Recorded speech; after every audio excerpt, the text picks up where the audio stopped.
देवी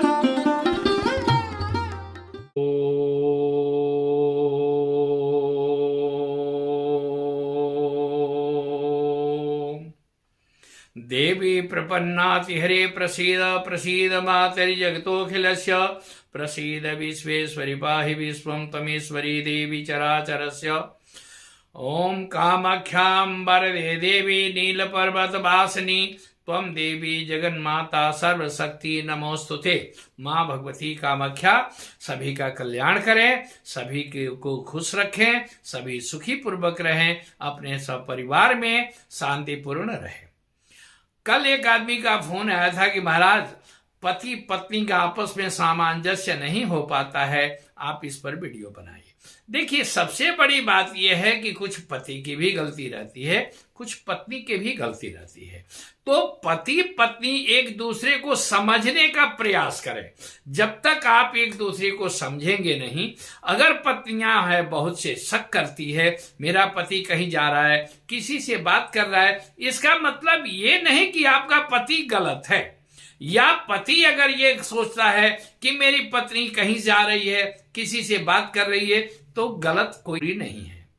इसलिए एक दूसरे को समझने का प्रयास करना चाहिए। एक दूसरे से अगर कहीं मन में कोई बात है, आप उसको क्लियरफाई कर लीजिए। क्योंकि कभी भी कोई पति तो पुरुष प्रधान देश है। क्योंकि पुरुष प्रधान देश होने का मतलब यह है कि परमात्मा की कृपा से हर चीज जो आपको प्राप्त हुआ है वो पुरुष प्रधान, क्योंकि पहले भी रहा है, लेकिन देवियों का नाम पहले आया है, शक्ति का नाम पहले आया है। शक्ति से प्रधानता होती है, शक्ति के जैसे सीताराम, राधा कृष्ण। लेकिन सबसे बड़ी बात यह है कि जिस परिवार में कभी भी विवाद क्यों बढ़ता है, पत्नी जो है सो अपना ज्यादा हित अपने अंगुली पर नचाना चाहती है, अपने आप में खींचना चाहती है। पुरुष कभी भी इस चीज को बर्दाश्त नहीं करता है।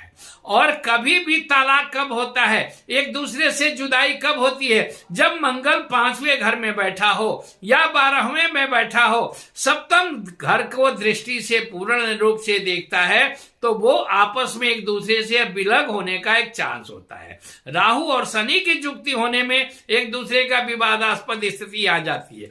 इसलिए मेरा ये कहना है कि आप एक दूसरे को समझने का प्रयास करें, आप एक दूसरे की प्रक्रिया को ये दें।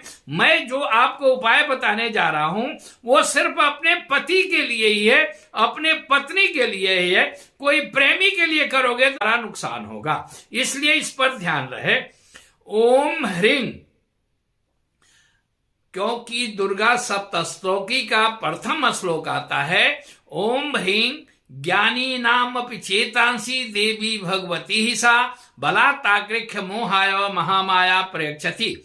ह्रीं ओम, इस मंत्र को ज्ञानी नाम हटा दीजिए, अपने पति का नाम लीजिए, मम पतिं, उसका नाम लेकर के मपि चेतांसी देवी भगवती ही सा बलात्कृख्य मोहाय महामाया प्रयच्छति। ह्रीं ओम, इस मंत्र को आप कनेर का फूल ले आइए और कनेर का फूल ले आकर के 108 फूल लीजिए या 51 फूल लीजिए, एक दीपक जलाइए और खास करके दीपक जब जलाएंगे तो घी का जलाएंगे या तिल के तेल का दीपक जलाएंगे। उस पर एक एक मंत्र से एक एक फूल को अर्पण करें। ध्यान रहे, एक आसन पर बैठे, आसन से कहीं भी उठना पुटना नहीं है। वो उस आसन पर बैठ करके अगर आप उसको काम पूरा कर लेते हैं तो आपका मनोकामना पूर्ण होगा। खास करके ये भी देखा गया है कि एक चीज और बता दूं कि जैसे आपका कोई काम नहीं हो पा रहा है, सारा चारों तरफ से आप थक गए हैं, प्रयास करके आप पूरा कोशिश कर रहे हैं कि हाँ हर काम को पूरा करें, वो काम पूरा नहीं हो पा रहा है, तो आप खास करके हनुमान जी के मंदिर में जाइए। अगर गुड़हल का फूल मिल जाता है तो ज्यादा अच्छा है, नहीं तो चमेली के तेल का दीपक अपने घर में जलाइए और अपने घर में जला करके अगर चमेली का फूल हो जाए तो 100% ये आपको 11 बार के अंदर अंदर आपका ये मनोकामना पूर्ण होगा। चाहे वो घर का क्लेश दूर होना हो या आपके शारीरिक व्याधि दूर होना हो या शत्रु का समन होना हो, आप इस प्रक्रिया को अगर करते हैं तो हनुमान जी की कृपा बहुत जबरदस्त आप पर हो जाती है। प्रक्रिया ये होगी शनिवार को या मंगलवार को, आप हर शनिवार को हर मंगलवार को करें, ये 21 बार करना पड़ेगा आपको।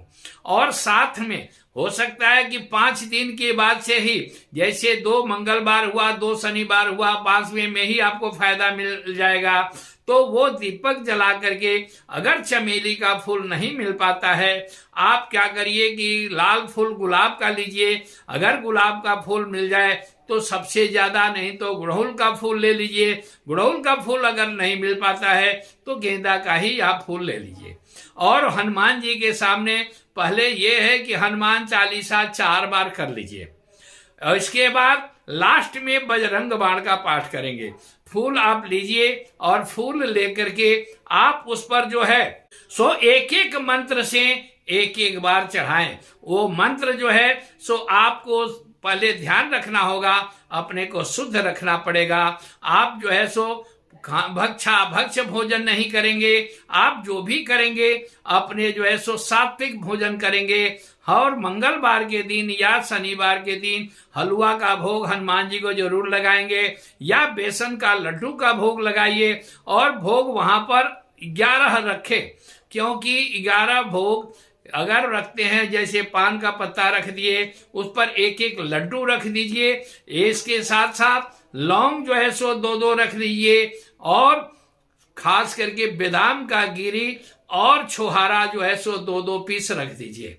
रख करके और उस मंत्र को कहिए, ओम नमो भगवते रुद्रावताराय अंजनी पुत्राय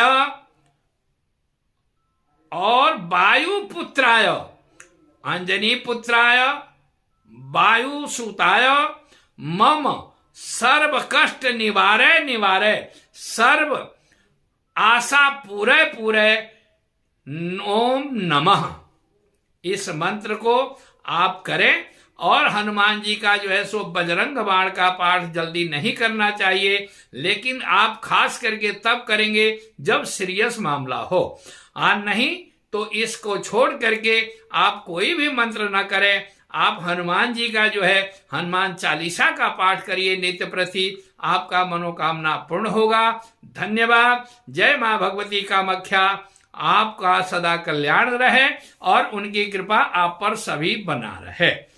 जय मां।